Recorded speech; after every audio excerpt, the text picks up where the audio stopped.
Un peu plus loin, c'est le nom de l'autobiographie de Guillaume Gallard, plus connu dans le milieu du rap sous le nom de Pone, le créateur des prods de la Funky Family. Il se cache aussi derrière des titres de 113, Diams ou encore Rof.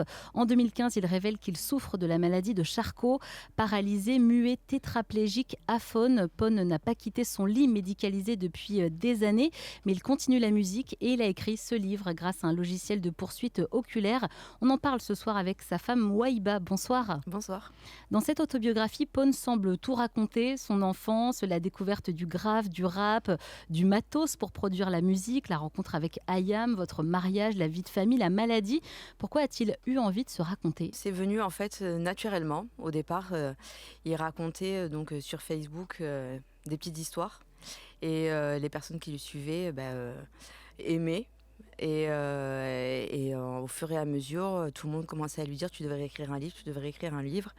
Et voilà, et l'idée est venue un peu comme ça. Qu'est-ce que vous avez ressenti quand vous l'avez lu ? Alors je l'ai lu en plusieurs étapes. Donc j'ai lu toute la partie où je ne le connaissais pas, parce que j'ai pas voulu interférer moi sur toute la partie où je faisais partie de sa vie, parce que je me dis on a, même si on vit les mêmes choses, on a forcément nos propres vérités, nos propres ressentis. Je voulais pas du tout le parasiter, lui insister, mais j'ai préféré vraiment qu'il soit sur la dernière étape. Et quand je l'ai lu d'un trait, du coup j'ai tout relu. Et je l'ai retrouvé lui. Quand je lis, c'est lui qui parle. Et j'ai pas l'impression que c'est tellement naturel que j'entends les choses quand certaines expressions, tout ça et tout. Donc ça m'a fait beaucoup de bien déjà de le retrouver, même si je l'avais retrouvé avant, hein, mais de le retrouver par ce biais-là et une grande fierté parce que même s'il reste quand même pudique, il y a mis quand même beaucoup de choses. Pone vous rend hommage plusieurs fois à vous, sa femme, une femme qui est restée quand tout a basculé. Comment vous avez vécu cette période et comment vous définissez votre relation aujourd'hui ? Période, une fois qu'on connaît le diagnostic, c'est vrai que c'est très compliqué. Et il faut essayer d'avaler la pilule, comme on dit, et trouver des solutions en fait pour lui, mais en même temps continuer une vie normale pour nos filles. Donc on se pose pas trop de questions en fait, hein. On est je suis plus j'ai été dans l'action et j'ai été sans trop me poser de questions. Voilà, je vais pas dire que que je prenais du recul au fur et à mesure, non. Est-ce qu'au niveau de votre relation, votre façon d'échanger a forcément changé ? Est-ce que il a découvert des choses sur vous, vous différemment ? Ça a dû complètement bousculer votre couple ? Ah, complètement. Complètement. Déjà, moi-même, je me suis découverte. Parce que je pense que si on m'avait dit avant la maladie qu'il y aurait eu tout ça, moi la première j'aurais dit non, mais j'aurais pas été capable. Et en fait, ça m'a fait découvrir que j'avais quand même des capacités. Par la force des choses, comme on est obligé de prendre tout en main, donc forcément on se pose moins de questions et en même temps on a intérêt à avoir un peu confiance en soi. Donc moi qui étais pas très sûre de moi, donc ça m'a un peu plus renforcée, on va dire.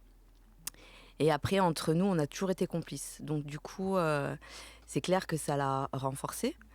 On n'avait plus besoin d'avoir autant d'explications sur les choses pour se comprendre, chose qui est bien.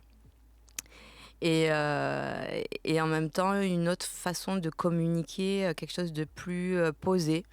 Et quand on s'est plus posé, forcément, on voit plus en profondeur. Et du coup, même si avant, on se prenait très rarement la tête, là, c'est encore moins. Ça ne veut pas dire qu'on est toujours d'accord sur tout, mais il y a moins ces phases-là où on boude, on va dire ça. Votre mari n'arrête pas, il écrit, il compose avec ses yeux, il gère aussi son association et il écrit qu'il est heureux. Il a réussi à se créer cette nouvelle vie malgré la maladie. Oui, il a réussi, malgré la maladie, à trouver un sens à cette nouvelle vie. Et forcément, ça passe par une phase d'acceptation et de retour à l'essentiel. Donc forcément, forcément, comme on se débarrasse en fait de beaucoup de choses qui nous alourdissaient avant. Et autant ça nous a apporté des moments très durs, mais des grands moments de joie intenses. Et aujourd'hui, en fait, on savoure chaque moment présent. Donc oui, on est très heureux. On est très heureux comme ça. On a trouvé un vrai équilibre familial, malgré la maladie, malgré aussi le passage des aides qu'on a au fur et à mesure dans la maison, parce que l'intimité, du coup, ça a un peu bousculé tout ça. Mais on a vraiment retrouvé quand même une phase sereine et juste à se régaler avec des moments très simples. Pour les fans de rap, cette autobiographie, c'est aussi une sorte d'encyclopédie du rap. Exactement, parce qu'on y retrouve...